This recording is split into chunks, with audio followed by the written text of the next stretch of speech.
عمران خان کے لیے عدالت سے ایک اور بڑا ریلیف۔ لاہور ہائی کورٹ نے عمران خان کی اسلام آباد میں دہشت گردی کے 2 مقدمات میں حفاظتی ضمانت کی درخواست منظور کر لی ہے۔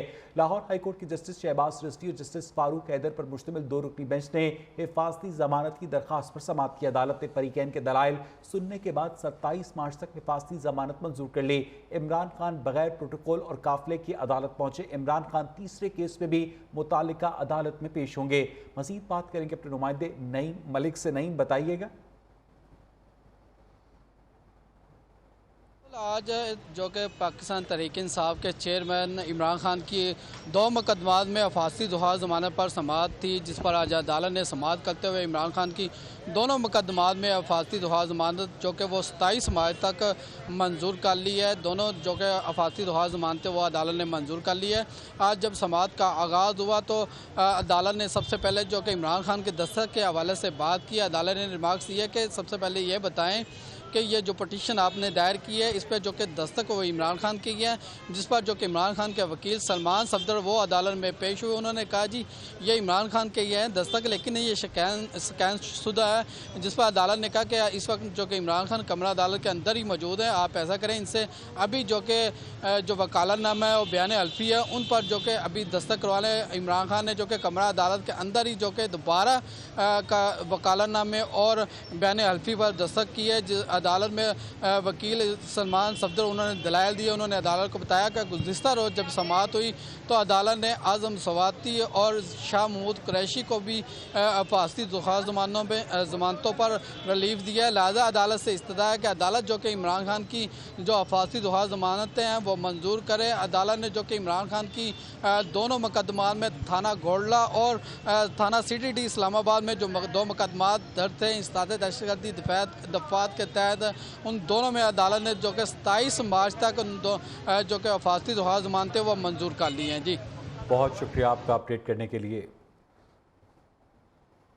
لاہور ہائی کورٹ میں زمان پارک میں آپریشن کے خلاف دائر درخواست پر سماعت۔ جسٹس طارق سلیم شیخ نے درخواست پر سماعت کی۔ Chairman P T I Imran Khan نے عدالت کے روبرو کہا، عدالتی حکم کے باوجود میرے گھر پر آپریشن کیا گیا، میری بیوی پردہ نشین ہے، شیشے کے پیچھے تھی، پولیس نے شیشے توڑ دیے، میری بیوی نے شیشے ٹوٹنے پر چیخیں ماری، ویڈیوز بھی موجود ہیں۔ اسلام آباد ٹول پلازا پر پہنچا تو انہوں نے میرے گھر پر حملہ کر دیا، رکاوٹیں لگا کر مجھے روکا گیا تاکہ عدالت نہ پہنچ سکوں۔ آج میں چھپ کر عدالت پہنچا ہوں، اسی گاڑی میں آیا ہوں جس کو کوئی نہیں جانتا، بغیر کسی قافلے کے آیا ہوں۔ حکومت نے دنیا کو پیغام دیا، یہاں قانون کی حکمرانی نہیں۔ عدالت نے سرکاری وکیل کو زمان پارک آپریشن سے متعلق ہدایات لے کر پیش ہونے کی ہدایت کرتے ہوئے سماعت کل تک کے لیے ملتوی کر دی۔ دہشت گرد چھپ کر ہی عدالت آتے ہیں، وقت دور نہیں کہ منہ چھپا کر آنا پڑے گا۔ وزیر اطلاعات کے کپتان پر وار مریم اورنگزیب نے کہا کہ پولیس کے سر توڑنے، پیٹرول بم پھینکنے، جوڈیشل کمپلیکس میں مسلح جتھوں سے حملہ آور ہونے کے بعد بیوی تمہاری ڈر گئی؟ مریم نواز کے نیب سیل میں کیمرہ لگا کر اپنے موبائل پہ دیکھتے تھے، کیا اس وقت شرم اور حیا تھی؟ کیا مریم نواز کے بیڈ روم میں رات کو گھسنے کا آرڈر دیتے ہوئے شرم آتی تھی؟ کیا شہباز شریف کی بیٹی کے گھر نیب کو حملہ کرنے کا حکم دیتے شرم آتی تھی؟ کیا فریال تالپور کو عید پر ہسپتال سے گھسیٹ کر لاتے ہوئے اور مسجد نبوی اور لندن میں مجھ پر حملہ کرواتے ہوئے شرم آئی؟ کیا پنکی باجی کو ہیرے انگوٹھیاں لیتے ہوئے ڈر لگا اور چیخیں نکلتی تھی؟ عمران خان کی مقدمات کی تفصیلات فراہم کرنے کی درخواست لاہور ہائی کورٹ نے کی، اس کی سماعت کل تک کے لیے ملتوی کر دی۔ عدالت نے مقدمات کی تفصیل کے حوالے سے وفاق کے وکیل سے بیان حلفی طلب کر لیا۔ ریمارکس دیے کہ آپ 2 دن میں تفصیل اکٹھی کر لیں اور 7 درخواست گزار کو ریلیف دیں، یہ ممکن نہیں آپ تاخیر کریں اور ریلیف بھی نہ دیں۔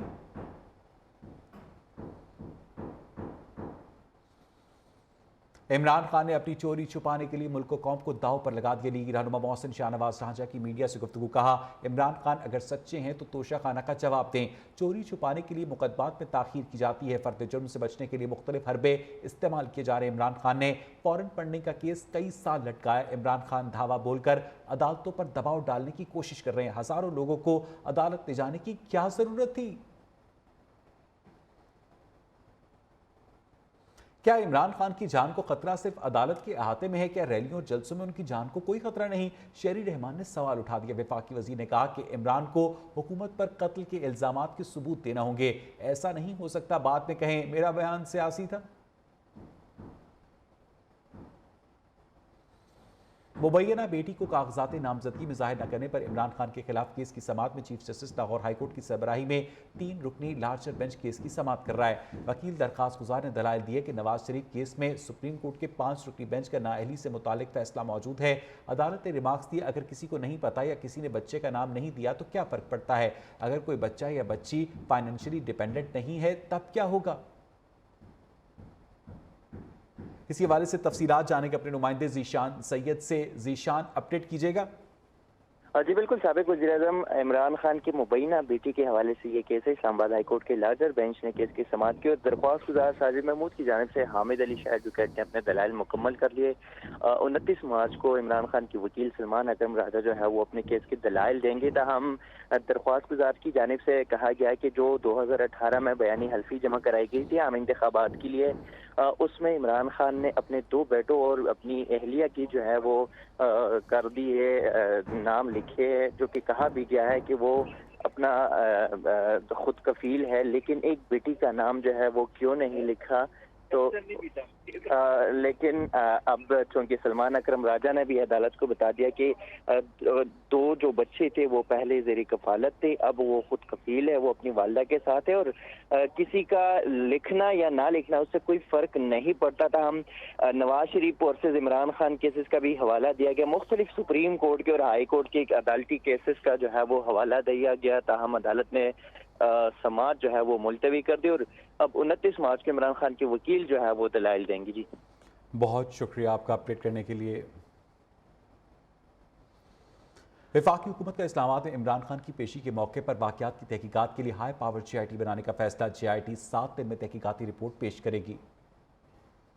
पुलिस और अदालत पर मुसल्लह जत्तों के मुश्तदद हमलों की तहकीकात। हुकूमत ने JIT बनाने का फैसला कर लिया, जो 7 दिन में तहकीकाती रिपोर्ट पेश करेगी। गुज़िश्ता हफ्ते इमरान खान की पेशी के मौका पर पैदाशुदा सूरत हाल का जायजा लिया जाएगा। समरी तैयार कर ली गई। वज़ारत दाखिला JIT की तश्कील की समरी आज वज़ीर आज़म को भिजवाएगी। JIT में वज़ारत दाखिला, हसास इदारों और पुलिस के सीनियर अफसरान शामिल हैं। JIT जुडिशल कॉम्प्लेक्स इस्लामाबाद में पुलिस पर तशद्दुद, पेट्रोल बम हमलों और कल अदम तंजीमों की तरबियत याफ्ता अस्करियत पसंदों से मुतलिक तहकीकात करेगी। मोटरसाइकिल और गाड़ियां जलाने के तमाम शवाहिद जमा किए जाएंगे। अमलाक की तोड़ फोड़, आतिशज़नी, कार सरकार में मुदाखलत और तशद्दुद के पहलुओं का अहाता किया जाएगा।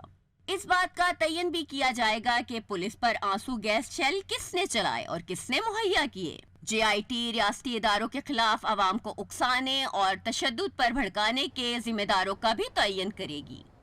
इमरान खान के भांजे हस्सान न्याजी का 2 रोज़ा जिस्मानी रिमांड मंजूर कर लिया गया। इस्लामाबाद सेशन कोर्ट ने पुलिस को धमकियां देने के केस में महफूज फैसला सुना दिया। हस्सान न्याजी को 23 मार्च को दोबारा पेश करने का हुक्म जुडिशल मैजिस्ट्रेट अब्बास शाह ने 1 सफ़े पर मुश्तमिल तफसीली फैसला जारी कर दिया।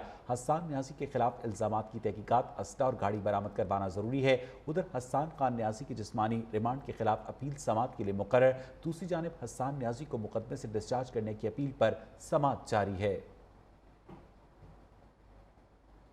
जुडिशल कॉम्प्लेक्स पर हमला और जलाओ घेराव, मुजाहिरीन की गिरफ्तारियों के लिए ऑपरेशन तीसरे रोज भी जारी है। अब तक 423 अफराद को गिरफ्तार किया गया है। मुल्ज़िमान पर इंसदाद दहशतगर्दी, चोरी और डकैती की दफात के तहत थाना रमन्ना और CTD में मुकदमा दर्ज हैं। पुलिस का कहना है कि अमन अमान की सूरत खराब करने वाले किसी रियायत के मुस्तहिक नहीं। मजीद तफसीलात जाने के अपने नुमाइंदे मोहम्मद उवैस से। उवैस, आज कितनी गिरफ्तारियां हुई हैं? आज बिल्कुल पुलिस का तीसरे रोज भी जो जुडिशल कॉम्प्लेक्स पर जो पथराव जलाओ गिराव किया गया था उस हवाले से छापों का सिलसिला जारी है। अब तक पुलिस ज़राए के मुताबिक 423 अफराद को गिरफ्तार किया जा चुका है। अमन अमान की सूरत हाल ख़राब करने के लिए जिन जो पाकिस्तान तहरीक इंसाफ की सीनियर क़यादत थी, क्योंकि वो तो अबूरी ज़मानतें अदालतों से हासिल कर चुकी है, लेकिन उसके बावजूद जो कारकुनान थे जो रावलपिंडी इस्लामाबाद जिनकी शिनाख्त हो चुकी थी, पुलिस की जानिब से उनके घरों पर छापे मारे जा रहे हैं। इसके अलावा पुलिस का ये भी कहना है कि जिन मुल्ज़मान की जानिब से ताहाल अबूरी ज़मानतें हासिल नहीं की गई, उनके घरों में भी जल्द छापे मारे जाएंगे। उन मुल्ज़मान को भी कानून के कटहरे में लाया जाएगा। अब तक 423 अफराद को गिरफ्तार किया जा चुका है। जी बहुत शुक्रिया आपका अपडेट करने के लिए। साबिक army chief general retired Qamar Javed Bajwa के बड़े इंकशाफात सामने आए हैं। सीनियर सहाफ़ियों को दिए गए इंटरव्यू में बड़े बयानात से हलचल मच गई है। न्यूज़ के प्रोग्राम सहाफ़ी में इंकशाफात करते हुए शाहिद मेहता ने इंटरव्यू का अहवाल बताया। दौरान गुफ्तगू साबिक आर्मी चीफ ने कहा कि इमरान खान, शेख रशीद सबसे बड़े झूठे हैं। इमरान खान मुल्क के लिए ख़तरनाक थे। किसी भी फोरम पर साबिक वज़ीर आज़म की तारीफ नहीं की। DGISI बहुत से ऐसे काम कर रहा होता है जिसका आर्मी चीफ को भी इल्म नहीं होता। मोतीउल्लाह जान को भोंडे तरीके से उठाया, जिस पर जनरल फैज की क्लास ली और फिर मैंने ही उसे छुड़वाया। फौज के साबिक सरबरा ने दीगर सहाफ़ियों के बारे में भी कई इंकशाफात किए। और यह मकबूल जान से मुतालिक जनरल कमर जावेद बाजवा ने कहा कि वो इतना बड़ा झूठा है जिससे पहले मेरे बारे में ख्वाब में बशारत होती थी, अब खिलाफ हो गया। इसी सारे मामले पर बात करने के लिए इस वक्त हमारे साथ मौजूद हैं सीनियर सहाफ़ी और तज्ज़ियाकार मोतीउल्लाह जान। मोती, आखिरकार एक बहुत बड़ा इंटरव्यू दिया गया है जिसमें आपके उठाने के मुतालिक भी ये कहा गया है कि फैज़ हमीद ने आपको उठवाया था। इन सारे इंकशाफात को आप किस नज़र से देखते हैं कि मेरे कत्ल के बाद उसने जफा से तौबा? जी बिल्कुल, देखें, ये रिटायरमेंट के बाद जनरल बाजवा वो जो कहते हैं ना, साफ छुपते भी नहीं, सामने आते भी नहीं, ये सारी बातें वो मुख्तलिफ जगहों पे सहाफ़ियों को बुला बुला के उनसे गुफ्तगू फरमाते हैं और उसको इंटरव्यू का नाम नहीं देते और बहुत सारी मामलात सामने लाते हैं। इसमें आधी बातें बज़ाहिर सच्ची हैं और आधी बातें बज़ाहिर झूठी हैं और उनका मकसद सिर्फ ये है कि जो उनके हवाले से तहरीक इंसाफ जो एक कैंपेन चला रही है तो वो उसमें अपनी पोजीशन क्लियर करें। मगर हकीकत ये है कि बड़ी हद तक जो तहरीक इंसाफ कैंपेन चला रही है उसका ताल्लुक सिर्फ और सिर्फ इमरान खान को हटाए जाने की हद तक है। मगर उससे पहले जो 2016 के बाद से जनरल बाजवा ने जो नून लीग की हुकूमत के खिलाफ साजिशें शुरू की थी और जिस तरीके से साबिक वज़ीर आज़म नवाज शरीफ को हटाया गया था सुप्रीम कोर्ट के जजों के जरिए, तहरीक इंसाफ उनका जिक्र नहीं करती। तो जनरल बाजवा जो है बुनियादी तौर पे कुछ नई मालूमात फराहम करके अपने किरदार को जस्टिफाई करना चाह रहे हैं और ये वो किरदार है जो ना तो नून लीग के हक में था और ना ही PTI के हक में था। तो वो अब अपने आप को रेलेवेंट रखना चाह रहे हैं और मुख्तलिफ तरीक़ों से सहाफ़ियों के ज़रिए ऑफ द रिकॉर्ड गुफ्तगू करके या नॉन एट्रीब्यूटेबल बेसिस पे गुफ्तगू करके अपनी पोजीशन क्लियर करने की कोशिशों में हैं। मेरे ख्याल में अगर वो वाकई अपनी पोजीशन क्लियर करना चाहते हैं तो रिटायरमेंट के बाद फौजी अफसरान पे 2 साल तक सियासी सरगर्मियाँ करने पे पाबंदी होती है, तो बाकायदा इंटरव्यू तो नहीं दे सकते, मगर वफाकी हुकूमत की इजाज़त के साथ जनरल रिटायर्ड कमर जावेद बाजवा जो है वो बाकायदा इंटरव्यू भी दे सकते हैं। तो बेहतर यही होगा कि वो एक दिन वफाकी हुकूमत से इजाज़त लेकर एक प्रेस कॉन्फ्रेंस करें और वो तमाम हक़ाइक़ सामने रखें कि जिनके बाद ये मालूम हो सके इस कौम को कि पिछले 6 साल के दौरान वो खुद क्या करते रहे। मोती, इस इंटरव्यू के बाद क्या आपके अपने ज़ाती ज़ख्म भी ताज़ा हुए हैं? देखें जी, ज़ाती ज़ख्म ताज़ा क्या होना था ये मालूम तो सबको था, मगर एक प्रोफेशनल जर्नलिस्ट के तौर पे मैंने कभी डायरेक्ट बराह रास्त जनरल बाजवा या जनरल फैज का नाम इसलिए नहीं लिया कि मेरे सामने ऐसा डायरेक्ट कोई एविडेंस नहीं आया था, मगर इतना शक ज़रूर था, खदशा भी ज़रूर था। सारा वक्त जब मैं उनकी तहवील में था अगवाकारों की, तो मेरी आंखों पे पट्टी बांधे रखी गई, मुझसे किसी ने बराह रास्त बात नहीं की, कोई तारफ नहीं कराया, तो मैं तो बड़ा मोहतात था। मगर अब जबकि ये इंटरव्यू आ गया है तो कम से कम उन लोगों के लिए तो ये बात बायसे शर्म होगी जो मेरे अगवा को ड्रामा करार देते रहे हैं। बिल्कुल ठीक है मोती, आप हमारे साथ ही रहिएगा। Fawad Ahmad senior anchor person ने भी हमें ज्वाइन किया है। फवाद, ये जो जनरल रिटायर्ड कमर जावेद बाजवा ने गुफ्तगू की है, आप समझते हैं कि इस गुफ्तगू के जो पॉलिटिकल इम्प्लिकेशंस हैं वो पाकिस्तान तहरीक इंसाफ के ख़िलाफ़ हैं और इस गुफ्तगू को क्या पूरी इस्टेब्लिशमेंट का मौक़िफ़ समझा जाए? फवाद नहीं जी, कमर जावेद बाजवा साहब एक रिटायर्ड जनरल हैं और वो आज़ाद हैं उन तमाम बातों के लिए कि जिसके अंदर पाकिस्तान के सिक्योरिटी मामलात के अलावा किसी भी चीज़ पे तबसरा किया जा सके। ज़ाहिर है कि ऑफिशियल सीक्रेट एक्ट एक बाजवा साहब के ऊपर लागू होता है कि जिसके मुताबिक वो बहुत सारे मौज़ूआत के ऊपर एक सर्टेन पीरियड तक जो वो बात नहीं कर सकते, लेकिन सियासत के ऊपर वो जो बात जिस तरीके से कर रहे हैं, ज़ाहिर है इसको रोका नहीं जा सकता کیونکہ شاہد میتلا صاحب کی ان کی ایک نجی محفل کے اندر ملاقات ہوئی، جاوید چودھری صاحب کی اور ان کی ایک نجی ملاقات تھی جس کو صحافیوں نے پھر بعد میں کوٹ کیا. تو باجوہ صاحب کے پاس ایک یہ گراؤنڈ موجود ہے، ایک راستہ موجود ہے کہ کس طریقے سے وہ اپنے آپ کو کلیریفائی کر سکیں، کیونکہ ابھی تک تو یک طرفہ الزامات ان کے اوپر عمران خان صاحب لگاتے رہے ہیں. حضرت علی کا ایک قول تھا کہ جس پہ احسان کرو اس کے شر سے بچو. ہم نے آج اس قول کی جو ہے وہ درست تشریح دیکھی کہ کس طریقے سے عمران خان صاحب کے ایک ایک کام کے اندر جنرل قمر باجوہ صاحب پورے ادارے کو ملوث کرتے رہے، اور اس کے باوجود بھی خان صاحب آج انہی کے حوالے سے الزامات کی بوچھاڑ بھی کرتے ہیں. صرف اس لیے بوچھاڑ کرتے ہیں کہ جب ان کے اوپر مشکل وقت پڑا تو اس دفعہ جنرل باجوہ جو ہے وہ تشریف کی فواد، آپ کو لگتا ہے کہ یہاں پر یہ جو لفظ احسان ہے، اس طرح سے ایک سرکاری ملازم کی سیاست میں جو مداخلت ہے وہ تو اپنے اندر ایک اعتراف جرم ہے؟ حالات اتنے نازک ہیں. میں متی صاحب کا انجام بھی ہمارے سامنے ہے کہ متی صاحب نے جب بات کی تو اس کے بعد ان کا کیا معاملات نکلے، اور پاکستان میں جو آزادی اظہار کے معاملات ہیں، میں اس کے بعد یہ نہیں سمجھتا کہ مجھے اس معاملے کے اوپر کہ جنرل قمر جاوید باجوہ کس طریقے سے جنرل فیض کے اوپر سارے معاملات ڈال رہے ہیں یا نیچے کے لوگوں کے اوپر الزامات ڈال رہے ہیں، میں اس کے اوپر لب کشائی کرنا بہتر نہیں سمجھتا. کیونکہ پاکستان میں آزادی اظہار کی وہ صورتحال نہیں ہے کہ جہاں آپ یہ تمام باتیں کرنے کے بعد بہت آسانی کے ساتھ جو ہے وہ ٹی وی کے اوپر دوبارہ اپیئر بھی ہوتے رہیں اور جو ہے وہ خیریت کے ساتھ بھی کام کرتے رہیں. تو آپ نے میرے ساتھ جن پینلسٹ کو بٹھایا ہوا ہے ان سے سیکھنا چاہیے. ان سے سیکھا میں نے یہی ہے کہ بہت سارے موضوعات ایسے ہیں کہ جس کے اوپر ہمیں غیر ضروری طور پر بات نہیں کرنی چاہیے. اور اب جنرل باجوہ صاحب کا جو معاملہ ہے، میں بڑے واضح الفاظ میں کہوں کہ جس طریقے سے انہوں نے جنرل فیض کو تمام چیزوں کا ذمہ دار اور نیچے والوں کو تمام چیزوں کا ذمہ دار قرار دیا، بہرحال وہ میری سمجھ میں نہیں آیا. ہو سکتا ہے کہ میری سمجھ اس تمام حدود کو کراس کرنے سے قاصر ہو. اور ان کا یہ جو موقف ہے کہ بہت سارے D G I S I ایسے کام کر رہا ہوتا ہے جس کا آرمی چیف کو علم نہیں ہوتا، آپ سمجھتے ہیں کہ گراؤنڈ ریالٹی بھی یہی ہے؟